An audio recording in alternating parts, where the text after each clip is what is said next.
今年是卫福部台南病院120周年，在迎接周年庆的同时，台南病院上午嘛迎来国际扶轮基金会、甲着民间企业俱乐部捐赠多项的医疗仪器，包括动脉血管的检测仪、甲 AI 眼底摄影的检查仪器，以及2台手持式的超音波。捐赠这个动脉血管硬化检测仪，还有免散瞳的一个眼底镜的一个仪器啊。这个免散瞳的一个眼底仪器的话，是有导入这个 AI 的一个判读，然后所以是相当一个有特色的一个仪器了哈。那这2个仪器哈，都是跟我们的血管的一个检查有关系啊。它的一个好处就是说，它仪器我们在现场可以看得到，就是相当的一个轻巧方便。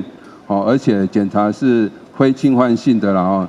卫福部台南病院深金偏乡的巡回医疗，即届得到国际扶轮基金会全球奖助金的计划，除了有赤坎扶轮社，还有台南西区、台南梦时代、台南选择，甲着台北英伦扶轮社，以及韩国3670地区扶轮社的共同响应。无同的地区，无同的扶轮社。大家一起来共同努力，为这个偏乡的医疗，贡献一份心力。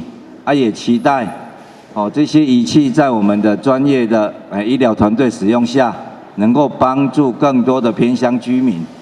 守护他们的健康。除了国际扶轮基金会捐赠，另外地方台南高尔夫俱乐部因为靠近卫福部的新化分院，董事长为了感谢分院对在地医疗的照顾。嘛响应捐赠2台手提式的超音波，希望对着偏乡提供更加完善的医疗照护。台南新闻林根采访报道。